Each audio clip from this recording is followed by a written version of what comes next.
जय माँ काली recording studio Phulparas चौक से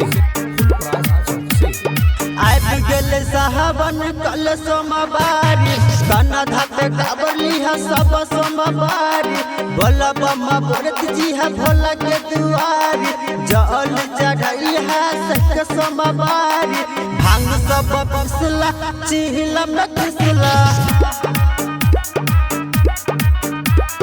बाबा के बुद्धि चाहिए अब बम चिखला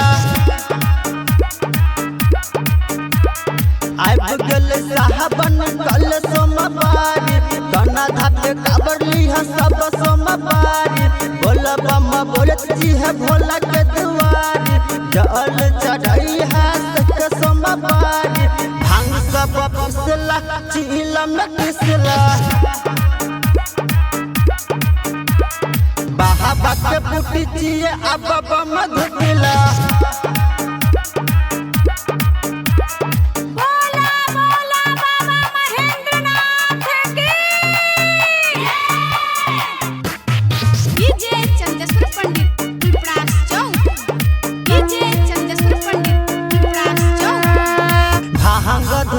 बबले नचिया झीलम में गजा बाबा भर नचिया बोला बम्मा सुन बाबा बोल चिया हर हर बम बाबा बोल चिया भांग सब पिसला चिलम में किसला बाबा के बुटी चिया अब बम चिखला गेल साहबन कल सोमवारी कना धाते काबली है सब सोमवारी बोला बम्मा बोलत जी है भोला के दुआरी जल चढ़ाई है सक सोमवारी भांग सब पिसला चिलम में किसला बाबा के पुटी चाहिए अब बम धुला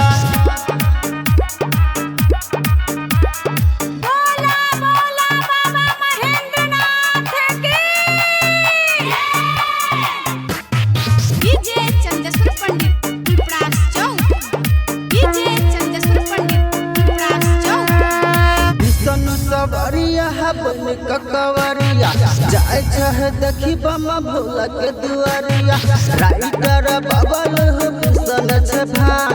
भोला बम्मा बदत जा छ बाबा धाम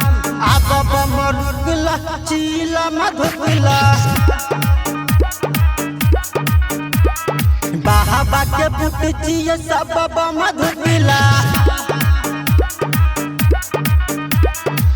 गेल साहबन कल सोमवारी कना धाते काबली है सब सोमवारी बोला बम्मा बोलत जी है भोला के दुआरी जल चढ़ाई है सक सोमवारी भांग सब पिसला चिहिलम न किसला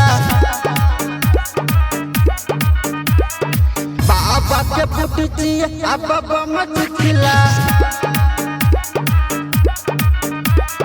जय माँ काली रिकॉर्डिंग स्टूडियो फुलपरास चौक से 91 13 90 67 65।